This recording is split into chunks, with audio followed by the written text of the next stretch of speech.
All right, welcome back. Today we're going to do something a little different. We're actually going to deconstruct the first chapter of a story to see how a really compelling world and its characters get built, right from the very first page. We are diving deep into the super charming and honestly surprisingly complex world of Furry O'Mara's honey farm. Every great story needs a hook, right? And this one starts with a line that's just so simple, but completely enchanting. The young polar bear played the piano. It's whimsical, it's weird, and it tells you right away, we are not in Kansas anymore. This is a different kind of world. So where does a scene like this even happen? Well, it happens right here at Furry O'Mara's farm. The story paints this incredible picture. You've got this bear with brilliant white fur sitting at an old black piano. And get this, two classical music-loving bees are just circling his head totally into the music.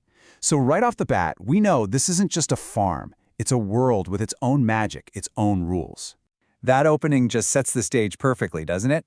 So, for this first part of our explainer, we're going to break down how this world gets so well established, just using those three core things: a bear, a piano, and some very, very cultured bees.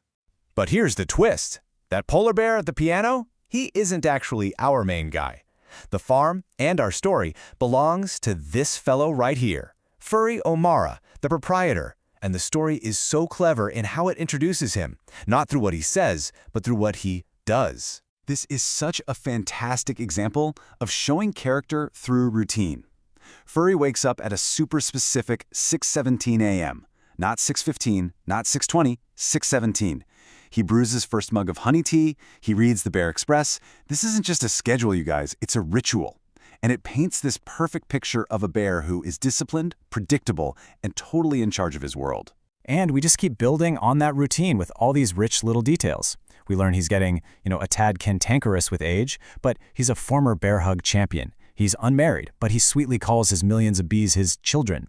And these visual details, that signature lime sweater, the horse and cart, they're not just random facts. They're the ingredients that make him a truly memorable, three-dimensional character. This detail right here, this is what builds his local legend status. He's said to have the strength of 4 bears.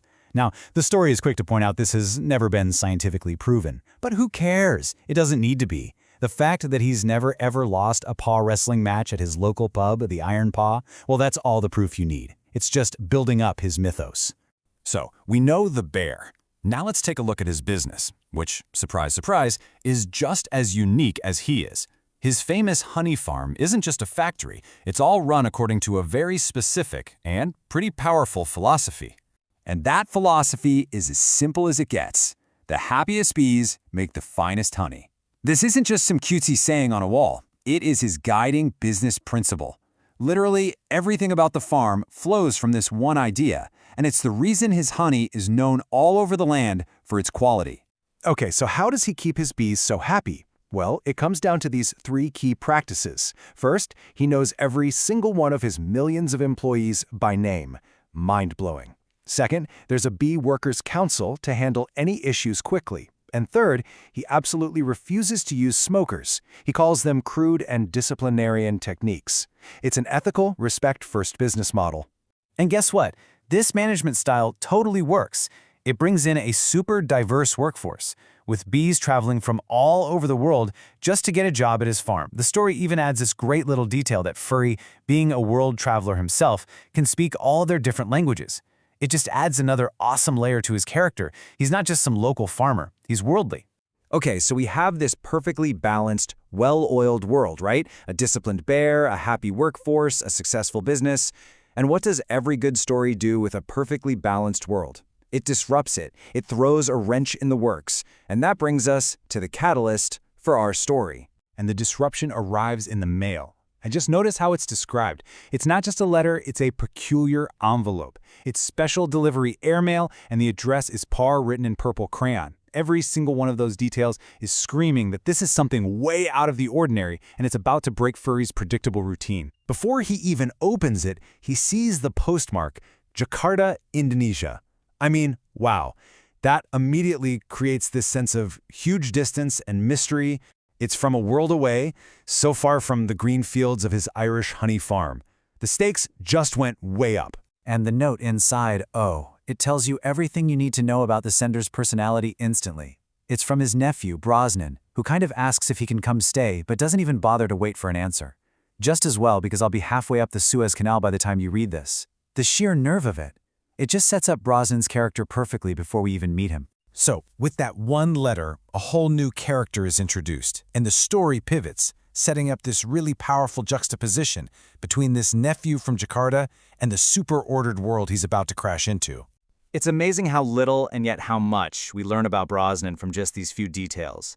He's never left Indonesia, he likes jazz, cherry pie, and doing paw stands. And, this is the big one, he stays in bed until 11 a.m.